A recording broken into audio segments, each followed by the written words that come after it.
சகோதர சகோதரிகளை,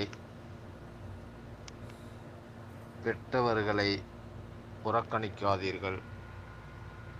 அவர்கள் இல்லாமல் உங்களுக்கு அடையாளம் என்பதே இல்லை. சிந்திப்போ, செயல்படுவோம்.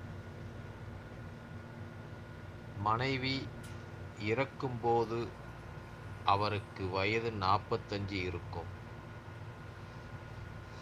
உறவினர்கள், நண்பர்கள் அனைவரும் அவரை மறுமணம் செய்து கொள்ளுமாறு வற்புறுத்தியும் அவரால் அதை ஏற்றுக்கொள்ள முடியவில்லை.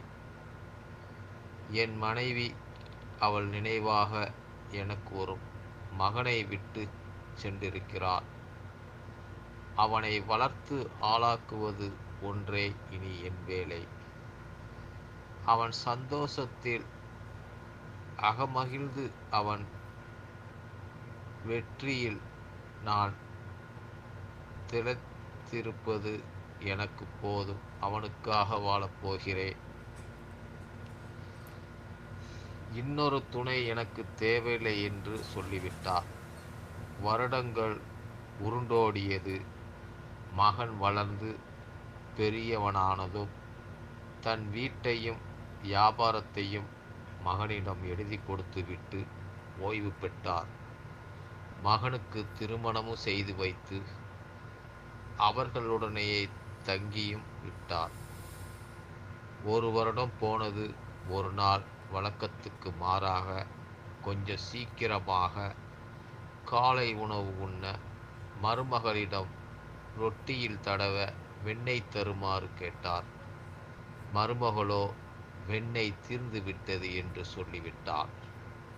மகன் அதை கேட்டுக்கொண்டு தானும் உணவருந்த உட்கார்ந்த.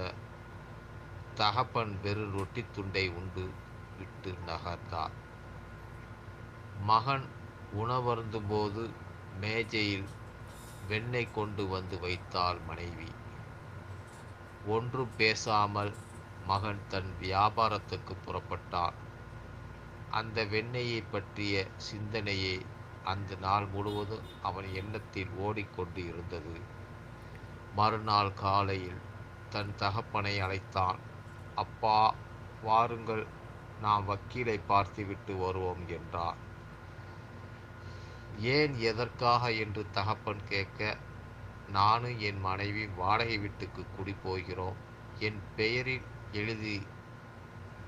எழுதிய அனைத்தையும் உங்கள் பெயருக்கே மாட்டிக்கொள்ளுங்கள்.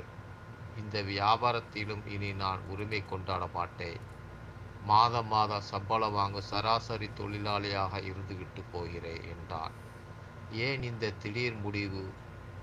இல்லை அப்பா, உங்கள் மதிப்பு என்னவென்று என் மனைவிக்கு உணர்த்த வேண்டிய கட்டாயம் வந்துவிட்டது.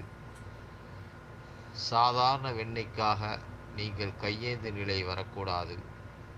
ஒரு பொருளை பெறுவதில் உள்ள கஷ்டத்தை அவள் உணர வேண்டும். மறுப்பு சொல்லாதீர்கள் என்றார். பெற்றவர்கள் பிள்ளைகளுக்கு ஏடிஎம் கார்டாக இருக்கலாம். ஆனால் பிள்ளைகள் என்றும் ஆதார அடையாள கார்டாக இருக்க வேண்டும் என்பதே இந்த கதையின் கருப்பொருள். இந்த கதைக்கு சொந்தக்காரர் வேறொருவர். இந்த கதை திரும்ப திரும்ப வந்து கொண்டேதான் இருக்கின்றது. ஆனால் இதை கேட்டு பெற்றவர்களை புறக்கணிக்காதீர்கள். அவர்கள் இல்லாமல் உங்களுக்கு அடையாளம் என்பதே இல்லை என்று கூறிக்கொள்கின்றோம்.